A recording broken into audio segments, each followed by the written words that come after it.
Mother Nature gives birth to all things. That's the idea that's expressed in this image. So the Virgin Mary is standing for Mother Nature. Out of Mother Nature arises order and tradition. That's true for primates like chimpanzees as much as it's true for us. Any social animals that are grouped together have to form an orderly structure that they can inhabit together, that defines their boundaries and their goals, because otherwise they fight each other to the death. So in the state of untrammeled nature, as Hobbes pointed out, it's every man for himself. And without the order that tradition brings, there's nothing but chaos. And chaos is murderous and unproductive. And there's a problem with order. If you look at the history of the 20th century, it's a toss-up whether Mother Nature has been harder on us or whether our governmental traditions have been harder on us.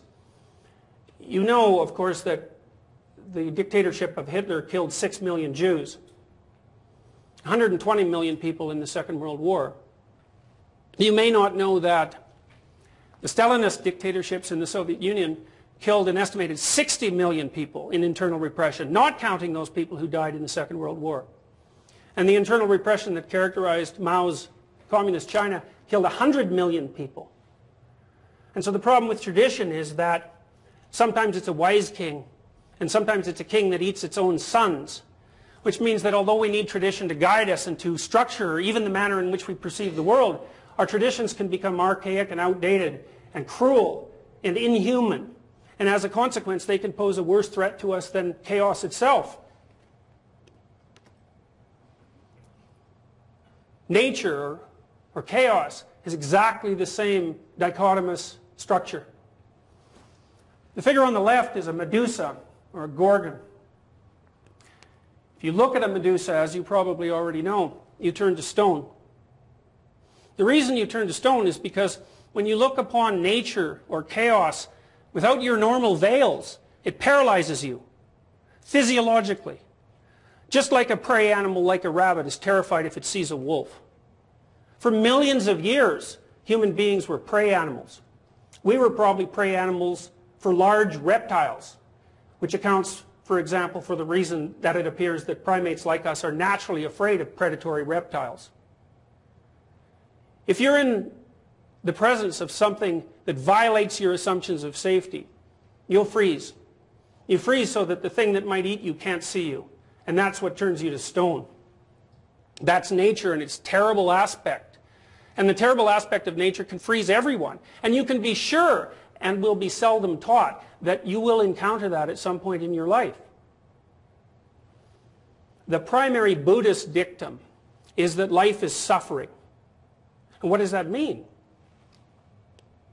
It means that because you're finite and you're surrounded by something that's absolute, in a sense you're in a battle that you can never win. Because there's always more of what it is that you're trying to contend with than there is with you. And worse than that, and it's for this reason that tyrannies can't last, is that the thing that you're contending with isn't even static. It keeps changing, so that what worked for you yesterday won't necessarily work for you tomorrow. This is an alchemical version of the Taoist yin and yang symbol, and basically it says something that's more sophisticated and complex. It says that the world's made up of chaos and order, things that you can predict and understand and things that you can't predict and can't understand. And inside the order there's some chaos, and inside that chaos there's some order, and inside that order there's some chaos, and so on and so forth. And equally the case for order.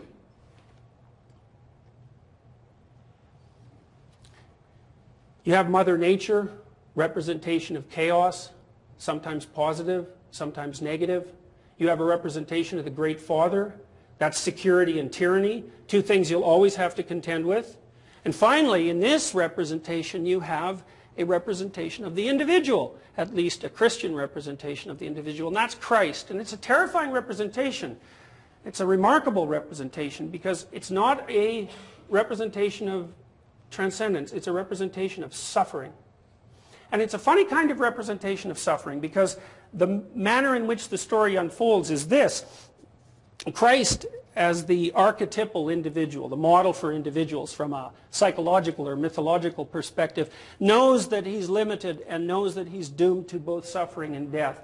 In the Garden of Gethsemane, the night before his crucifixion, he has an argument with God, and the argument basically is, do I actually have to do this? And the answer is twofold. Well, no, actually you don't have to accept your suffering. But you don't have to voluntarily accept your suffering, but there are consequences if you don't.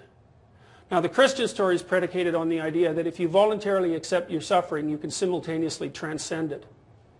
It's a remarkable philosophy, and it's also something that we have very good support for from a psychological perspective. So, for example, if I'm treating someone who has an anxiety disorder, a panic disorder, who can't go out of their house without their heart rate elevating and without collapsing into a panic-stricken heap, without visiting the emergency ward every time their heart rate accelerates, every time they're in a subway or every time they're in a mall, so they're so terrified of existence they can't even get out of their house. The way you cure that person is by getting them to voluntarily approach the things that they're afraid of. And it turns out that physiologically, if I force you to accept a certain kind of challenge, your body will go into emergency preparation mode and you'll become stressed, and that stress will cause you physiological damage, including brain damage if it's sustained for long enough. But if I present you with the same challenge and you accept it voluntarily, your brain doesn't produce stress hormones and completely different physiological systems kick in. And what that means is that people have evolved two modes for dealing with the unknown. One is voluntary approach, and the other is panic-stricken paralysis and flight. In this representation, you can see that there are crowds of people standing in the wings of the open statue, looking at the crucified individual. It's a very strange thing, but you still see this. You still see people doing things like this that they don't notice.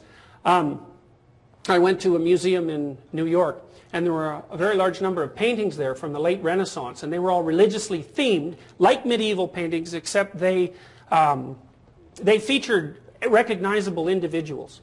And people had come from all over the world to look at those paintings. They were extremely valuable paintings. They were painted by Michelangelo or Leonardo da Vinci, and each of them was probably valued for reasons that are very difficult to understand at something approximating hundreds of millions of dollars. The late Renaissance was the first time in human history where human beings dared to presume that sacred images could be given an individual human face. And that idea was actually what launched the Enlightenment and launched the development of modern culture. The late Renaissance thinkers, the artists in particular, were the first people to posit that there was some direct relationship between these sacred images and actual people. And people come from all over the world to look at these paintings, even though they don't understand what they mean. I want to show you some images that describe how the idea of the suffering individual developed and what that means. The first thing I want to show you is this picture of St. George and the Dragon.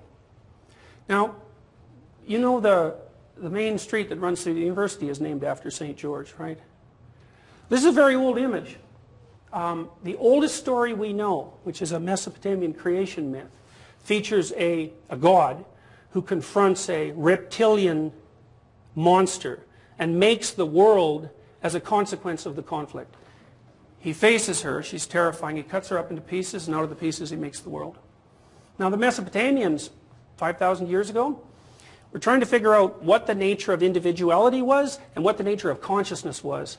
And their presupposition, which was dramatized, because these people told stories, they didn't think the way we think in explicit, philosophical, logical, with philosophical processes. They thought in stories, which is a natural way for people to think.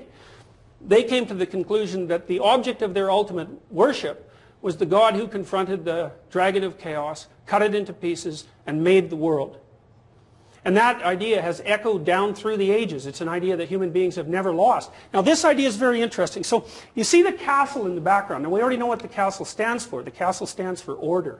And it's a multi-walled castle because everyone's protected by multiple walls. But those walls are constantly breached.